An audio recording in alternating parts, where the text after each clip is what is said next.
Yo, what is good, G-RAFF gang? It's your boy Jarrell Giraffe. Remember the name because we play video games and we do the damn thing.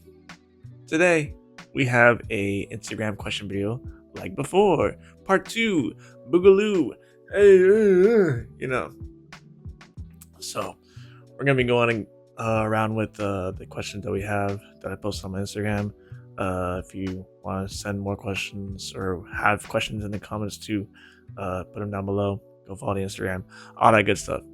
But yeah, let's get into it. We have 3 questions today. First one is gonna be, how do I become a better parent to my kids than my parents did for me? Second one is Easy Ball. Any plans for next year? Are we going to the DreamCon or Easy Ball for next year, whichever it is? And then the third one's gonna be long-term effects of short-form content and what my opinion on that is, and so on and so forth. But yeah, one thing again, I am not a psychologist. I am not no licensed, person with a PhD, all that other stuff. I'm just a guy that reads books on psychology, self-help, and all that stuff, and I'm just feeding what information I've learned back out into the world and seeing if that resonates and helps you guys become better people and better versions of yourselves. That's what I want to do, and yeah, so you can take my word for it or don't. It's up to you. You do what you deem is best for yourself, and I'm not responsible for anything. So for the first question of how do I become a better parent to my kids than my parents did for me, I first want to go over the sort of misconceptions and other ways that I think that people tend to go towards whenever they think about this question and what answers they already have in their mind when they're thinking about that question. So I thought of people saying, do opposite of your parents. Do the complete opposite. Don't do anything that they did for you, or just do something like at least just not in that kind of regard or that intention that they had with your children. And then there's also try to control all you can to make everything easy for your children. Like anything that can make your children's lives easy, whether that be monetary, through effort, studying, responsibilities, whatever it is that have you, whatever it is that can make your children's life easy. They think that's like the way to go with parenting as well. And then there's also the thing of like holding their hand through everything, basically being that person that won't give them their own kind of independence. These type of parents will just instead of having them like be like, oh, what is this for this, or like, what do I do for this, and it's like, oh, I got it, don't worry about it, even if it's like something small like chores or something like that. And then there's also the one kind of question where it's like, or not question, but I guess statement of letting them do what they want. Like letting your child do this if they want to do that, letting your child do that if they want to. It sounds good, but there's like a specific way to go about that kind of path if you're gonna go down that path. But it's not inherently, I don't want to say like bad or good, because there is like, of course, bad or good, but it's more in depth to be like what's helpful and unhelpful. And if it's whoever's like doing good or bad, it's mostly dependent on what exactly that child wants for themselves and how your relationship is with parent to child kind of thing. So I have all these points that people would usually bring up when faced with this question, and I think the key component to first thinking about this question, how you want to raise your kid, is that your child is their own person.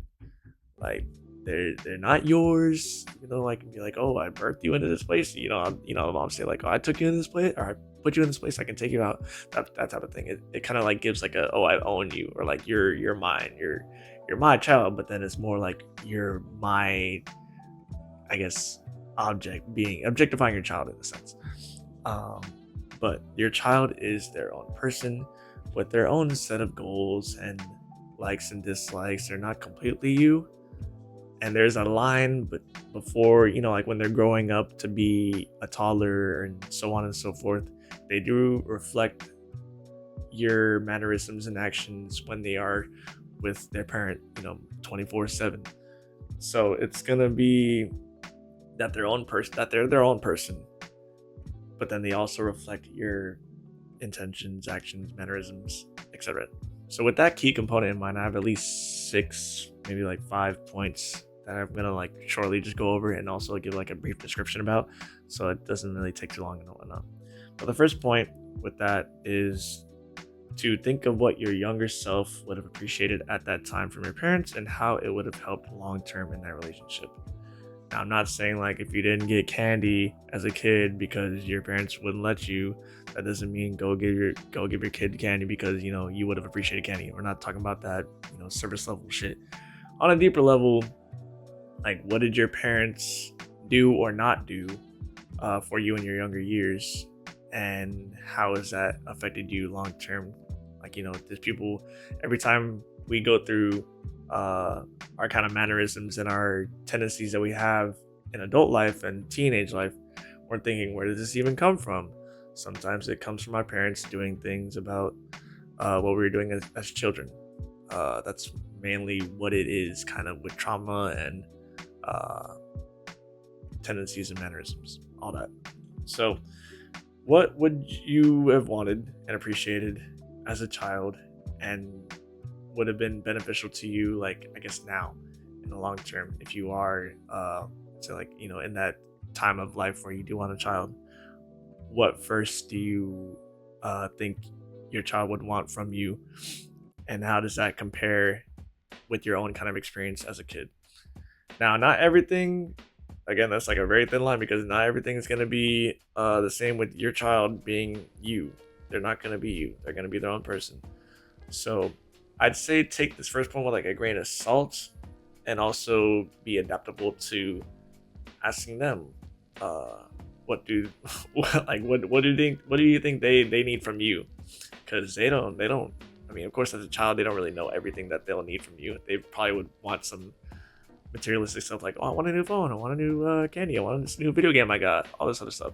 But on a deeper level, psychological level, and just being being a parent and having that relationship with your child, what do they want in order to have a healthy, growing relationship and a good bond with your parent? Or as I'm saying, like parent and child type of thing. I hope I'm not confusing this shit, but that's what I'm saying. My second point is to be supportive whenever assistance is needed by them. This is more so like after they're in like elementary school or middle school, and those kind of ages.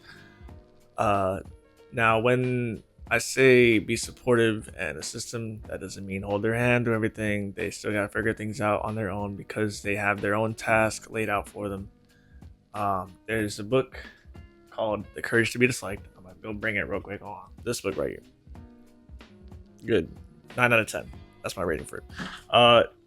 It talks about how when children are having like their own task and whatnot, the parent's job is not to interfere with those tasks in any shape or form, unless there is assistance needed by them that's asked of by the children. Now, it may seem bad because it's like, oh, what if the children's like failing in studies and he doesn't want to study? Why would I not interfere with my child when he's failing? Of course, he could be failing, right? Or they could be failing. I don't want to say he or she. The child could be failing. And as a parent, you would think that's your whole responsibility to make sure that your children has a good career, has a good path, good head on their shoulders. They know what to do. They basically have all these kind of good study habits and whatnot. You want to make sure that they are set up for life, which is good to have for a parent. At the same time, there's a higher priority of having your child be themselves and live with their own choices, because you're not going to be with your child forever. And you don't want them to also go through adult life not knowing what to do and having to rely on outside influences and friends and all that in order to be told what to do, in a sense. So if they themselves are at least like give them like the consequences of their actions that they choose. Like, oh, if you choose this, then this is gonna happen, but not in like a scare tactic kind of way. It's more so just being real with your children, which is like another point I had, which is like be real with your children and also be like, okay, well, if you don't study, this might happen. There's other things that can occur, and I'm not gonna saying it's all gonna be sunshine and rainbows if you do study. Like there's gonna be more, and who knows what kind of path you want to choose. So you choose what to do. And that same thought, you want to also extend a helping hand, and that's readily available for whenever it is needed and required from them. So when it's like, hey, I noticed that you're not studying right now, and that's okay, but whenever you need assistance, I will be here to help. And then having that thought go through the child's brain, thinking that, okay, well, my parent didn't like scold me for like think like I'm gonna be punished if I don't study or whatnot, or I'm not gonna be praised if I do study. It's more so like, what do they want to do? Do they want to study? And if they do, they have assistance for that. They can ask. They see the parent as something they can rely on if they choose to. But if they do trust themselves and have that trust of themselves, and it's still helpful to them in the long run because they trust themselves to do things, and then they are independent in that kind of sense. I hope that relates to the point I read about in here, but let me make sure, just to make sure that y'all have a good understanding. So in the book, there's a certain passage here where the youth and philosopher are talking amongst each other, and it starts as this. So, and I quote, "So even if the child hasn't been studying at all, you're saying that since it's his task, I should just let him be?" And then the philosopher says, "One has to pay attention. Adlerian psychology does not recommend a non-interference approach. Non-interference is the attitude of not knowing and not even being interested in knowing what the child is doing. Instead, it is by knowing what the child is doing that one protects him. If it's studying that is the issue, one tells the child that that is his task, and one lets him know that one is ready to assist him whenever he has the urge to study. But one must not intrude on the child's task. When no requests are being made, it does not do to meddle in things." End quote.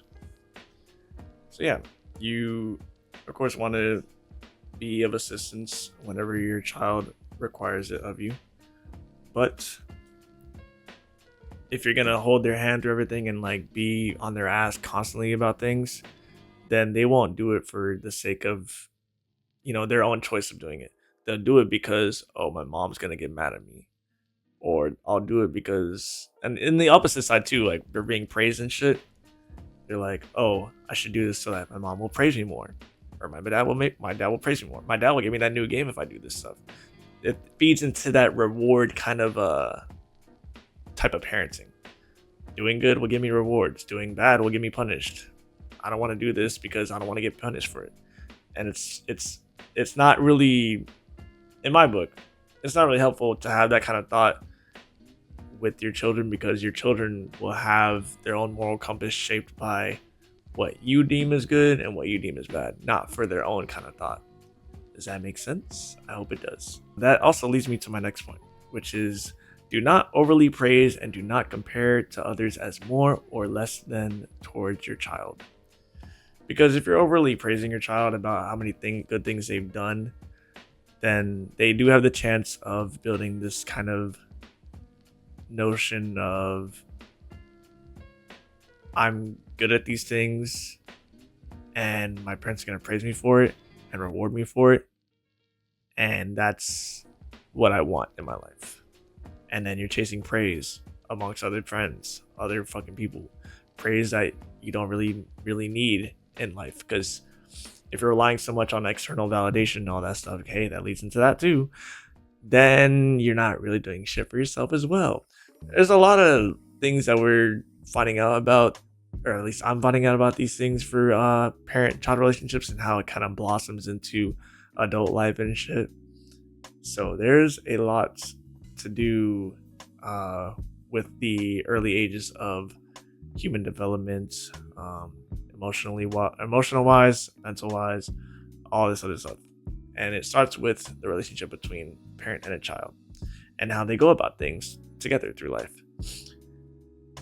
So if you're overly praising your child, then they also feel like there's success in being praised and success in doing things like first try or quick as fuck. And if they don't do it quick as fuck, then they have no praise, and then they feel less than. Their self-esteem kind of goes down if they don't get praised, or if they don't get rewarded for their efforts, because they're like, oh, mom and dad reward me for those spoiled people. They always get what they want because they're overly praised, and they just get things handed to them. And it's like, well, if they don't get what they want, then they act like a spoiled brat. It'd be like that sometimes. I will say though, to praise, if you're gonna at least praise something, praise their hard work and maximum efforts. So like if your child does like a good job on a hard project that they did and they wanted to show it to you, and then they got like an A, and you're so proud. It's like, wow, you must have like done like very hard work, and like you did your best to do to achieve this kind of goal or grade, so because if you reward like, oh, you're so talented, that's another thing too. When people say you're talented, it's like you were born with it. Like, oh, you're so talented, you must have been born with these kind of things, like it was all in your genetics or type of shit. And then it's also discrediting the amount of hard work that may have been done behind the scenes. Let's say like Michael Jordan or Kobe Bryant, I mean, like they've been in the gym doing hard work. They probably failed a hell of times doing the things that they do in practice, and then when they're out on the court, they see that work put into fruition, and you see all these different achievements and legendary moments that they've had onto the court, and you don't know how many hours of practice that they've done day in and day out, night times, sleepless nights, all these other things. So when you're gonna call like Kobe Bryant talented, he's probably like, nah, I ain't talent. It's straight hard work. It's straight maximum effort. He pushed himself out there and did his thing. He didn't just go to sleep and then just woke up and then he's like in the court again, and he's like doing it just as natural as he always does. He's gonna put in the work in the practice every time. So to reward their hard work and maximum effort is at least a helpful praise for them to realize that hard things are gonna happen. Like you're gonna go through things that are difficult, and it shouldn't be discouraging in that matter, because it shouldn't be easy, and things shouldn't be successful after the first try. Some things do, it does happen, but to have that kind of mindset built upon over time through praising, through getting things done first try or quickly done, rather than hard work and effort, there's such a big difference between them. Because if this kid doesn't get shit first try and succeed quickly, then they'll think they're ass. They'll think they're a loser. And then they think they won't have to get hard work or struggle, because they feel like they should be doing things in the first try and getting things done quickly. Whereas the child that's rewarded or not rewarded for but praised for hard work and maximum effort, they're gonna be like, oh yeah, this is gonna be tough, but I got this shit.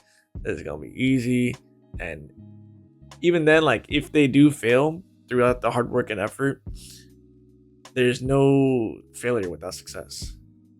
They could be like, oh well, you worked so hard on it, you did your best, at least you have no regrets about that.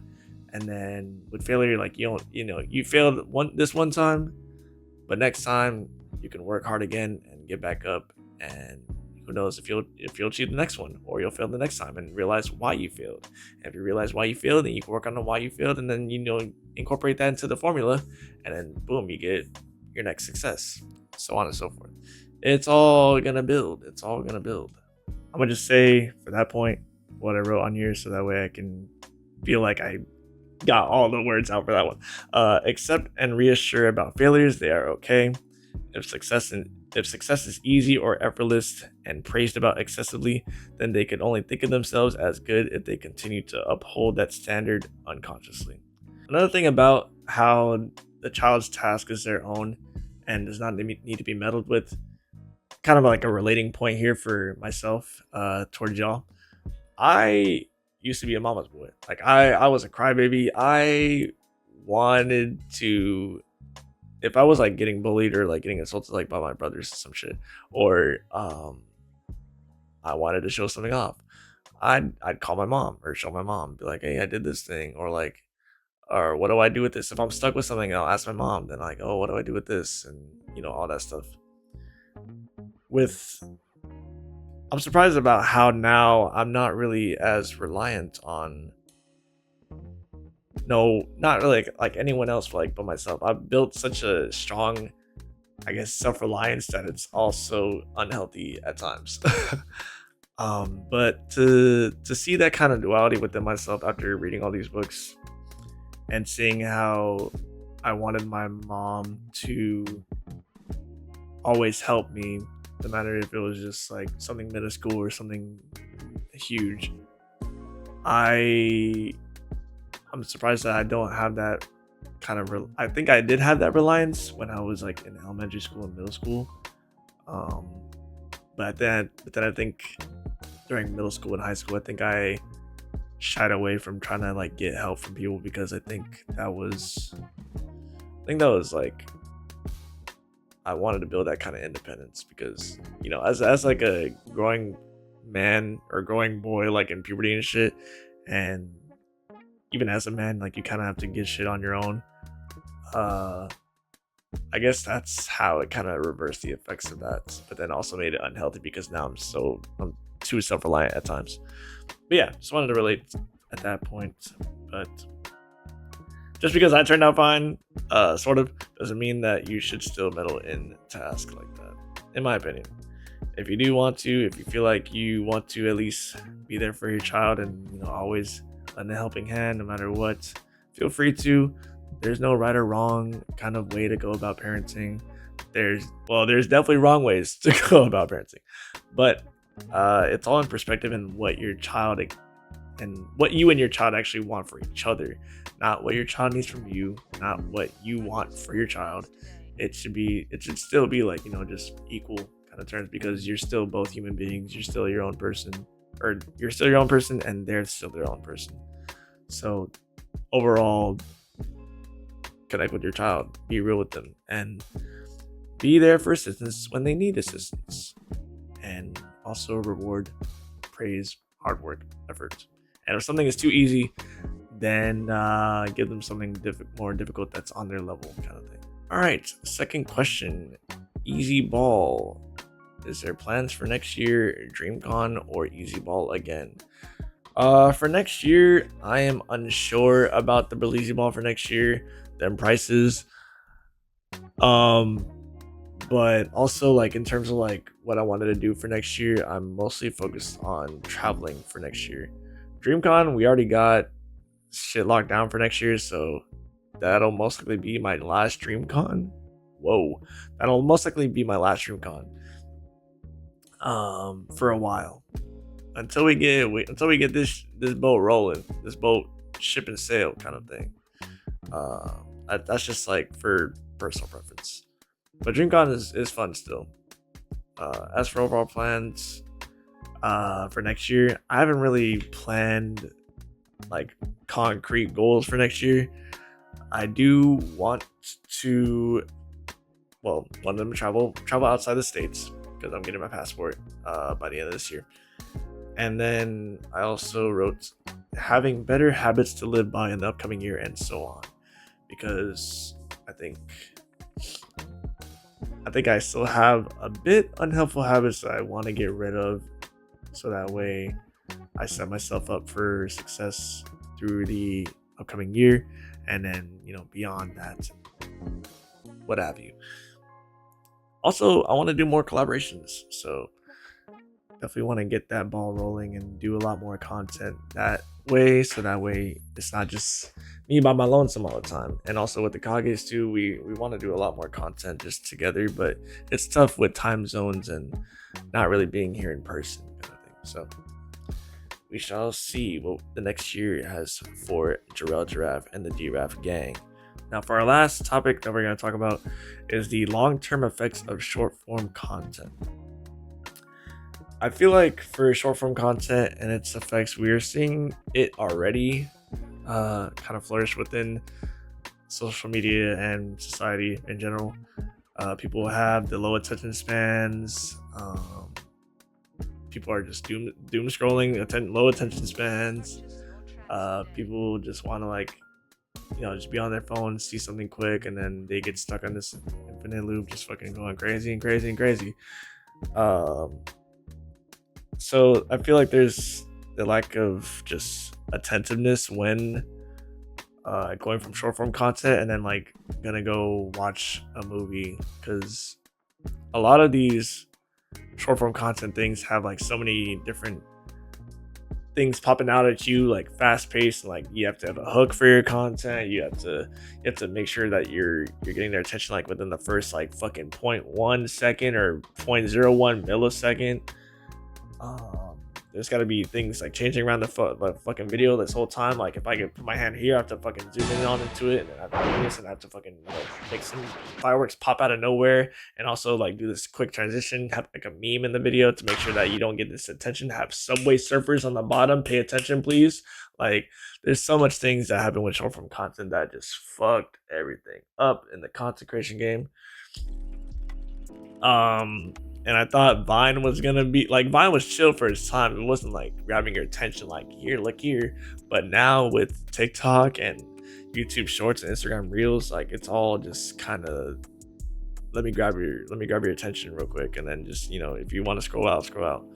Some people be scrolling through like just and don't even get their attention grabbed, but then like the first second they just keep scrolling until something at least sticks with them. And that shit, not gonna lie, that shit looks insane. When you see it like in person, you're just like, oh wow. So that's what people look like. But yeah, I think there's just there's a lot of things that's happening with short form content and its effects on not only people's attention spans, but also their behaviors and even mentally wise in the brain. Funnily enough, I watched this Dr. K video, aka the Healthy Gamer GG video YouTube channel. He does like different psychology and mental health kind of topics that's also relating to gaming and all this stuff. But there's a video about end stage screen scrolling and end stage screen addiction, my bad, and how like there's reasons as to why you can't stop scrolling on the screen. And there was topics about how there's like fixed amount of dopamine throughout each day, and how short form content like Instagram Reels and all this stuff hack your kind of brain impulses to where they make things easier for you to kind of fall into that trap, because you take minimal effort to really just scroll on your phone. So they made it so where it's like designed so if you don't like this kind of content, like you can just scroll up and then just do the next thing and the next thing and the next thing, and then you become so just deprived that you're just in there all the time trying to see if you can find something else that's gonna be interesting to you in terms of like your For You page, because it's made for you. Hello, it's kind of distract you. So there's like a lack of just control in that regard, because these apps are designed to kind of hack your attention and get everything, just give it to you like straight away. And then he's also talking about how like with Netflix and everything and all these different subscription services that they do the work for you, because how Netflix and everything, they're like, oh, you want the next episode, we'll count it down, you can just go ahead and do it. You want to skip the intro, go for it, because you don't like to watch the intro anyway, so click a button, boom, go ahead into the next video. Oh, you don't want to watch the credits, and you just want to go to the next one? All right, for sure, yeah, go for it, man.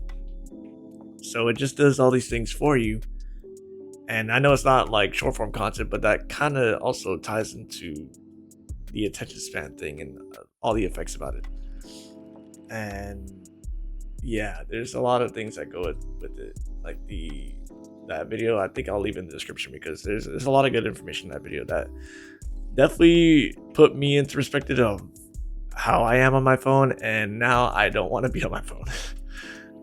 Plus I want to do like other things within my day, so it really be that damn phone. Another thing I wrote in here was that social media apps are thirsty, because once you get off TikTok, if you're bored of TikTok, they could just go on Instagram, and then next thing you know, on Instagram Reels, and then you see the same, not the same shit, but it's like different shit, same fucking thing though.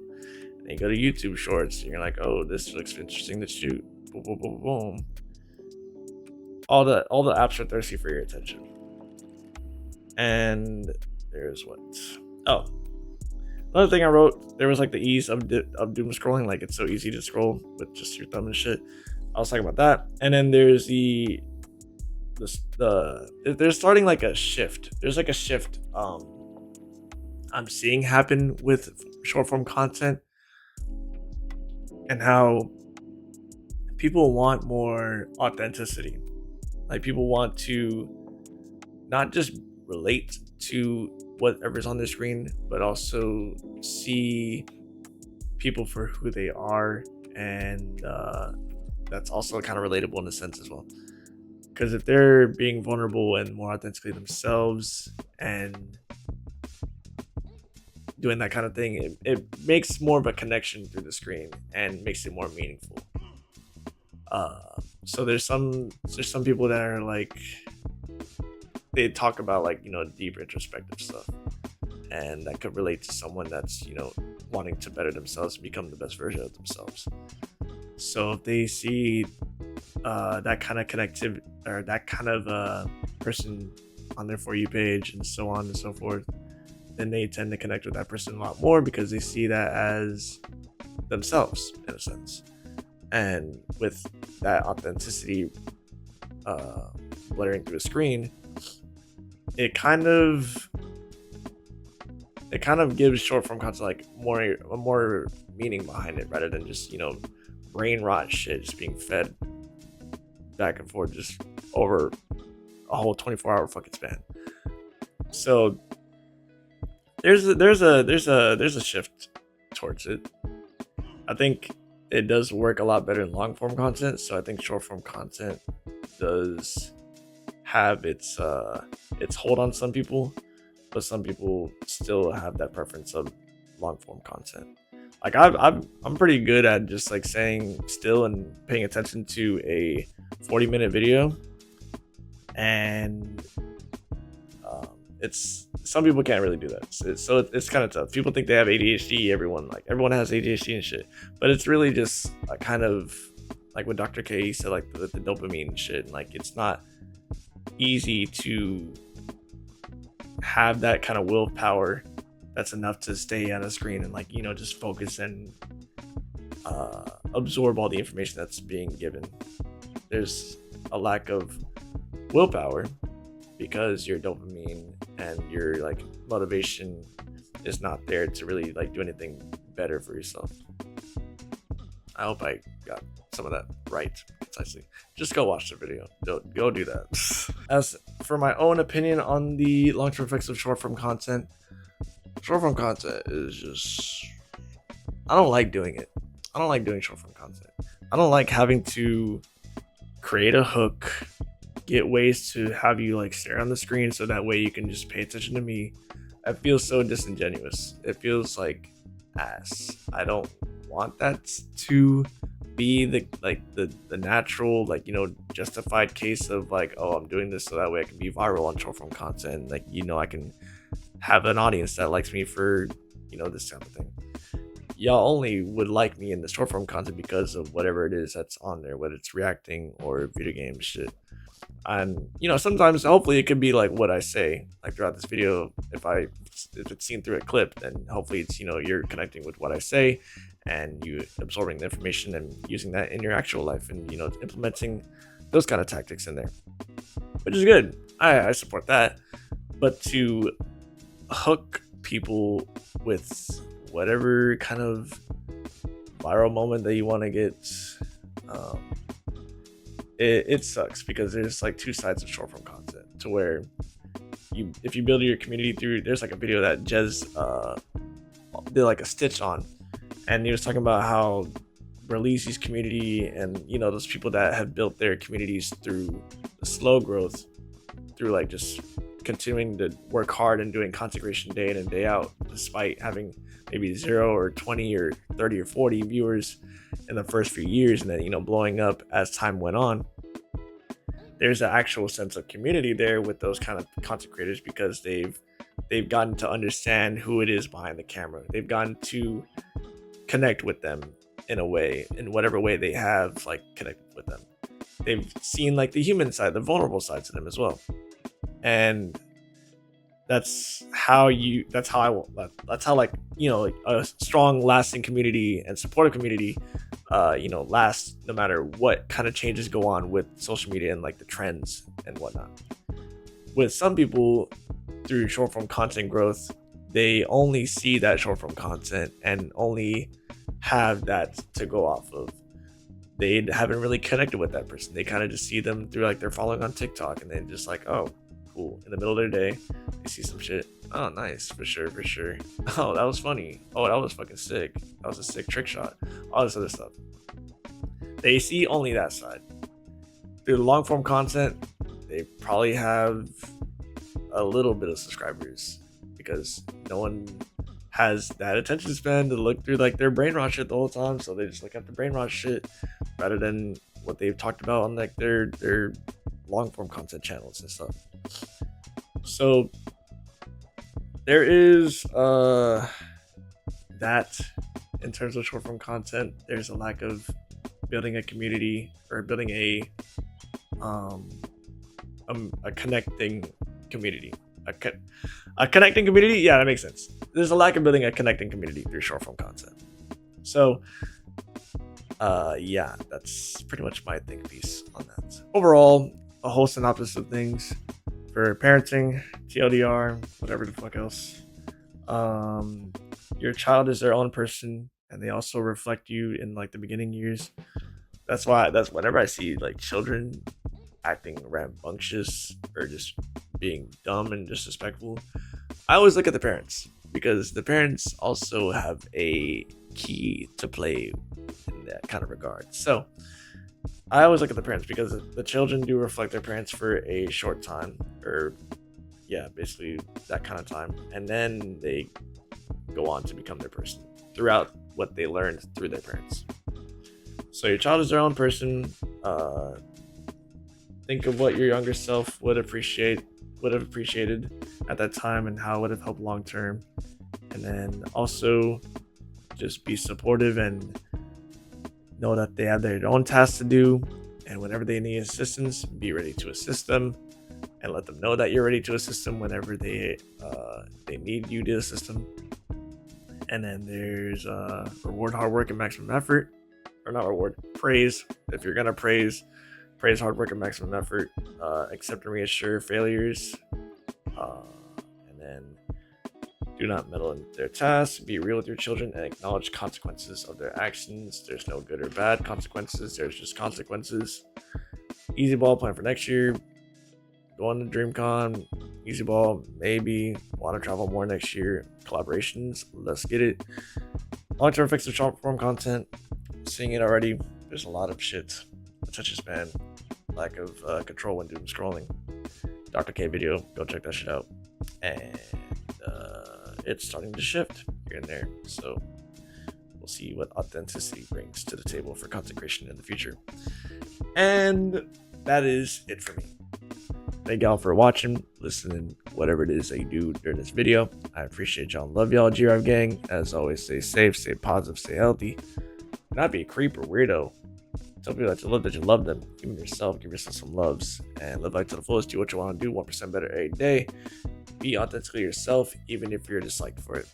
It's been Jarrell Giraffe, and I will see y'all in the next one. Peace out, G-RAFF gang.